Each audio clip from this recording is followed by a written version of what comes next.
Hey everybody, it's Kristen Phantazia and welcome back to my channel. So one of my shows that I've been like really into since it came out is Being Mary Jane, and so I decided that this season I would start with reviews slash recaps of the episodes. So last night was the season 3 premiere of Being Mary Jane. It was a 2-hour premiere, so it came on at 8 to 9 and then 9 to 10.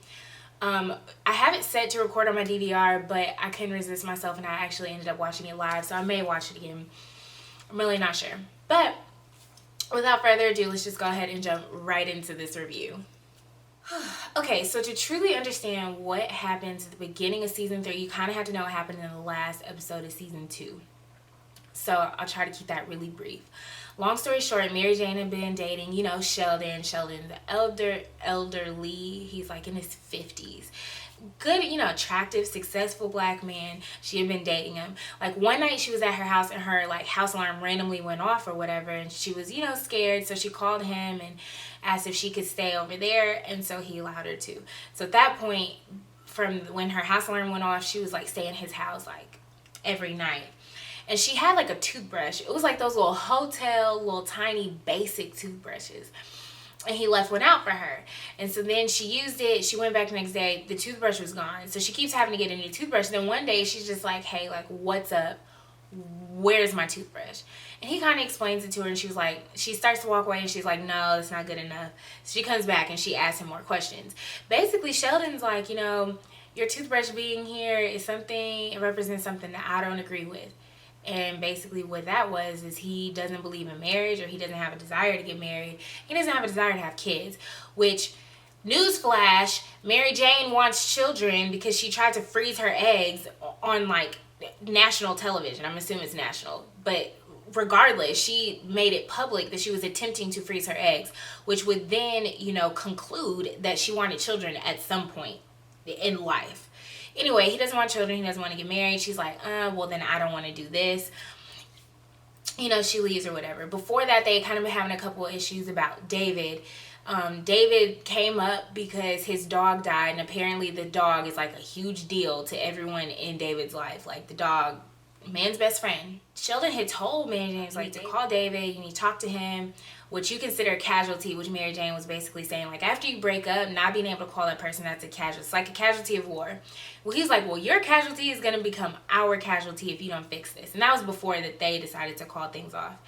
So anyway, Mary Jane officially decided to call him. She called him, tried to leave him a message, and I guess the message was too long, and it was like, if you would like to delete this message and re-record She did that a couple times, finally got it perfect the way she wanted it, sent it. Well, she was driving home one day from celebrating, her new prime time, gig that she got. Congratulations. So she's driving home. David butt dials Mary Jane while she's driving. So what's not good about this is the fact that Lisa, who's supposed to be Mary Jane's best friend, had went over to David's house, was cooking and cleaning for him, had taken care of the dog, again with this dog that died or whatever, went over to his house. So when David butt dialed Mary Jane's about to be in on like the conversation of her life. She basically hears Lisa talking about how she's in love with David, how she didn't get to this, this emotional state by herself, how when Mary Jane and David broke up, he was crashing on her couch. She was, giving him oral sex, and that's still sex, and like all this stuff. She's just basically saying like, you did this and that, like that's why I feel the way I feel, we're in this together, I'm not crazy. Well, Mary Jane is on the other end of this, and she's starting to tear up. Now I always say the driving under like emotional influence is just as bad, if not worse, than driving under the influence of like alcohol or drugs, because you can't control yourself when you're emotionally imbalanced. Well, anyway, she's trying to drive. Her eyes get obviously really cloudy because of the tears. And this huge crash happens. And then that's how the end of season 2 ends. Season 3 picks up with her being like, I think the first scene is her going into the CAT scan. She's starting to freak out. Her face looks so bad. Like I can only imagine the kind of pain she's in physically, but I know that like in her mind, she's like, damn. Anyway, her face looks terrible. She's going through the like CAT scan. She starts to freak out, and the lady's like, hey, like you just had an accident, you're in the hospital, we're just checking to make sure you don't have any internal damages, blah blah blah.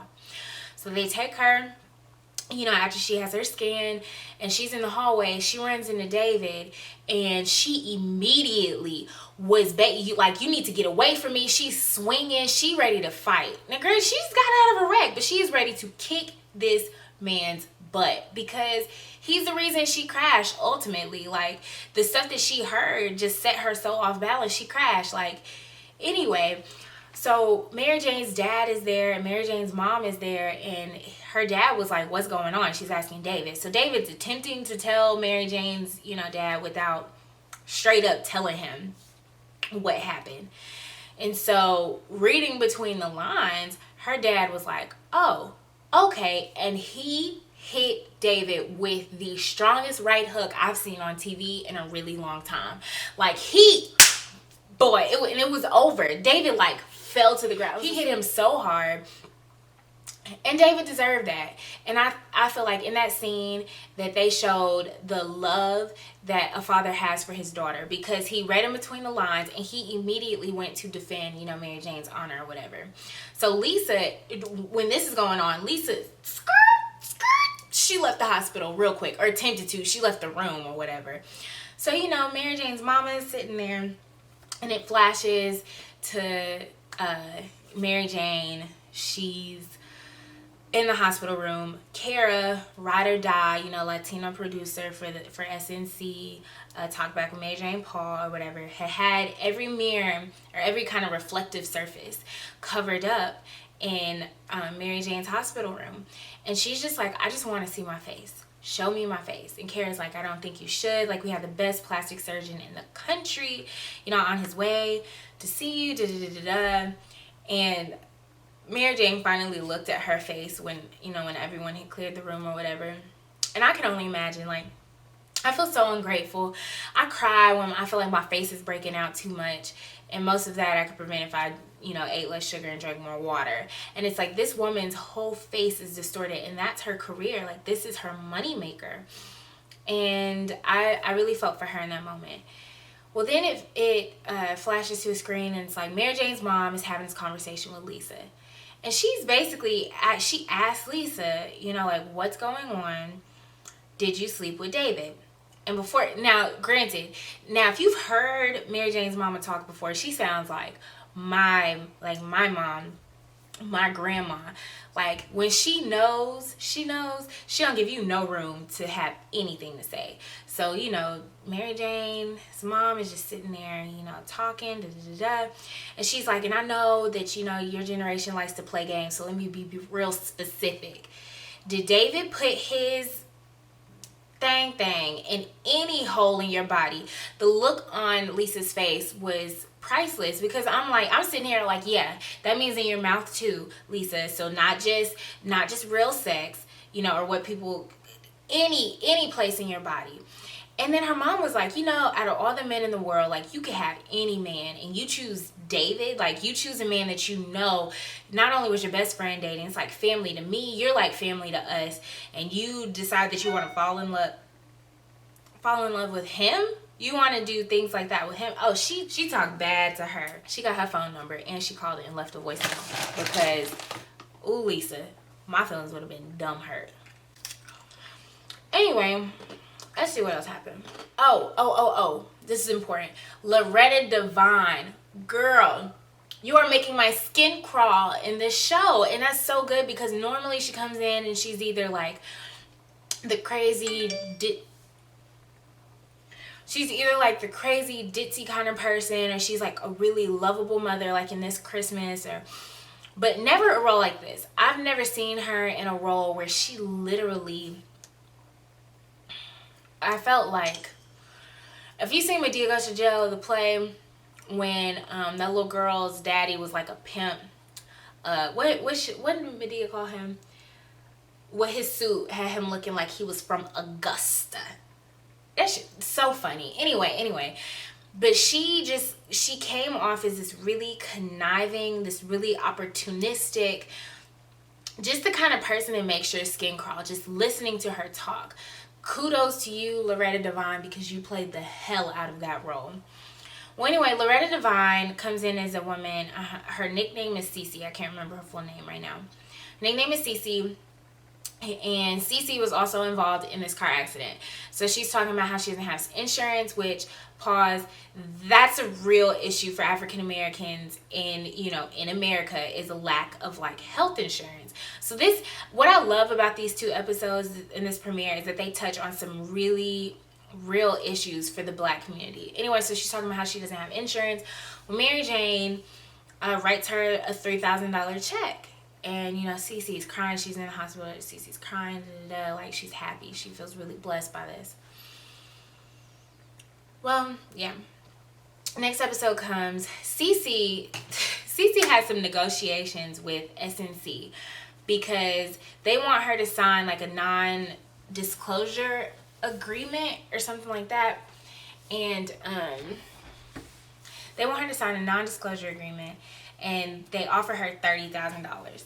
She looked at that and she was like, this is, not enough considering that it's hush money. Like, this is not going to cut it. So they were like, basically like, well, what do you think is going to satisfy it? She writes down this number, turns a little paper around. They're just sliding it around on the table. And they're like, double what you... Now, the thing about this is you didn't know what the number was until the very end. So they're like, double, like, we're being really generous with this, da-da-da-da. Loretta Devine starts it was like she was reading their palms. Like, she knows their entire history. She knows financially where they're at, why the diversity hires, and, basically why Mary Jane has her job. She's just saying, I know why you're doing this. You have the money to give me what I'm asking for. So they agreed to the $90,000, and then the main lady, who I never quite caught her name, but it was basically the lady who gave Mary Jane her job and is also trying to get rid of her, was like, well, I'll throw $10,000 in, so call it an even $100,000. So that's when you figured out the first number was $30,000. Cece wanted $90,000. It's like $100,000. So, Cece takes the deal. She gets $100,000, and she signs the non-disclosure agreement.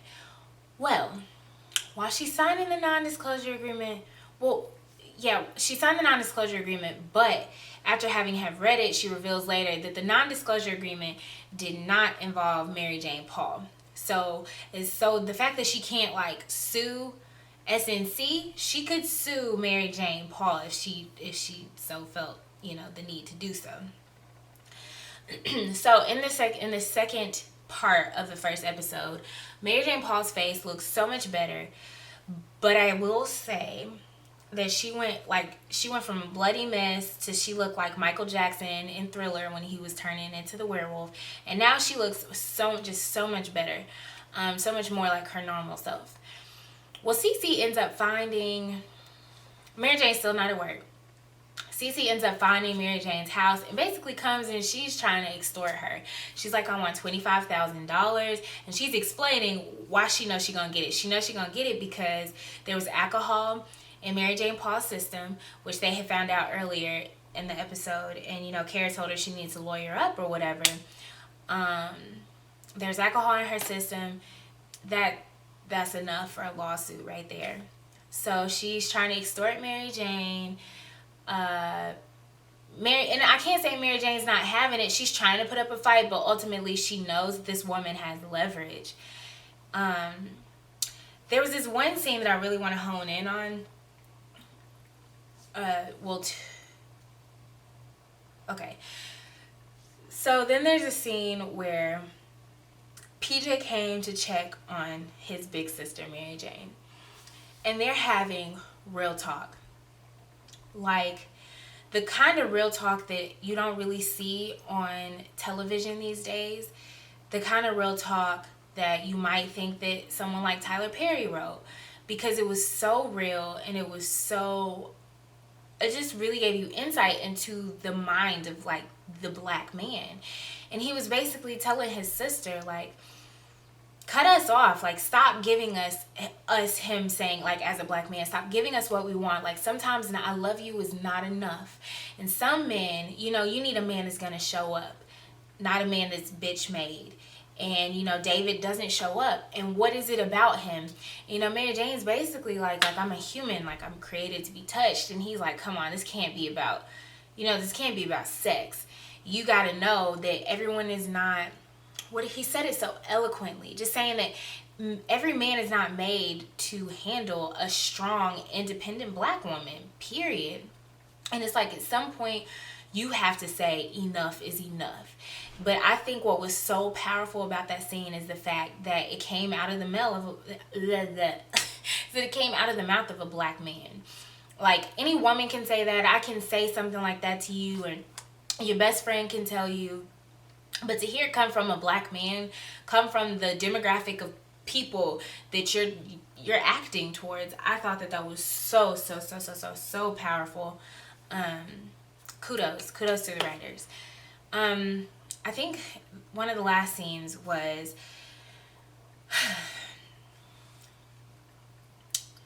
Letta's older brother came by the house and brought Lisa. Now, Mary Jane and grabbed Louie. Louie's the name of Mary Jane's bat, which she's had in almost every scene. Every time somebody knocks on the door, she has the bat. When Cece came over to her house, she had the bat.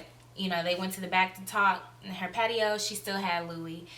Lisa came, and she had Louie. And she's basically talking to Lisa, and she's like, you know what? I'm sorry your life sucks. That's what I gathered from that. Like, I'm sorry that your life sucks, and the fact that mine doesn't, like, makes you feel 10 times worse about yours. But she's, at the end of the day, and she said this, and I felt this on a spiritual level.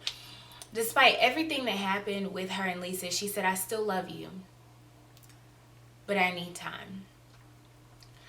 I know that everybody's had at least one situation in their lives where, you know, it's just the person that you really care about. And you're like, I love that person, but I need time. She felt betrayed. And she asked another question. It was like, we've been friends for so many years. Would we be friends? Like, if we had met today, would we still be friends? And I think that hit me hard, because a lot of times I'm looking at my relationships and you're like, I've known such and such for such, you know, this amount of years and da-da-da. But then you got to stop and think, where does the loyalty like stop and start? Where does the buck end? Because just because you've known someone for years does not automatically mean that things are going to be great with you guys always. And it's like, if your relationship is not growing positively and like, then I understood that on a really big level. Like, sometimes you get comfortable in time and people equate time with loyalty. That's not the case at all. So that was great. The very last scene was Mary Jane's getting concerned because they had to find a replacement for her, like, on prime time.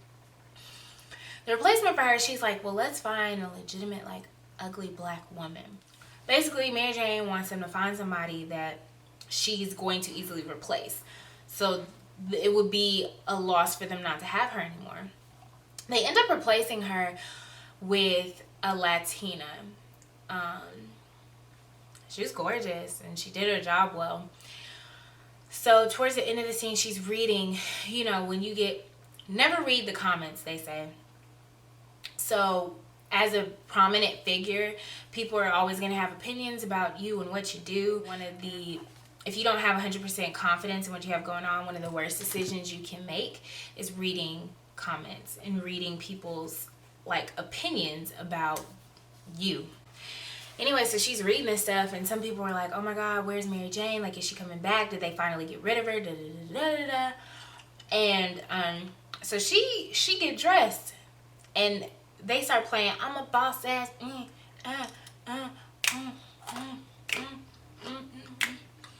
Anyway, they start playing that song, and all you see are some walking. And it started to go up, and you see her hair did, you know, she got her little sunglasses on. She still has that scar. And she gets in the newsroom, and she's basically like, hey, y'all, like, what's up? Like, I can still do the news, and I can still help you break stories. Like, I don't have to be in front of the camera just yet, but please believe, like, I'm coming back soon. I thought that was a really strong end to the season. Overall, I was very, very pleased with the season premiere, and I loved live tweeting and, like, seeing other people's tweets and things like that. It gave me so much life. I love that Gabrielle Union was tweeting, you know, as the show was happening. Being Mary Jane actually has a Twitter account as well. I was very, very pleased. I will be doing reviews of the show every week. If you like these, tell me. I've seen people do them about other shows. I haven't seen too many about Being Mary Jane. Yeah, let me know what you think if you do like them. Yeah. So thank you once again for tuning back into my channel. Please don't forget to comment, to like, and to subscribe, and to even share this video. And actually, I want to take a moment and say thank you to all of my subscribers. I want to take a moment and say thank you for all 415 of my subscribers. You guys, what's interesting to me about YouTube is that, yes, it's a form of social media, but it's a different kind because you have to put content out. And for 415 of you guys to think enough of me to actually not just click on my videos, but to subscribe to me because you want to be informed as to when I have a new video coming out, that means so much to me, and I really appreciate it.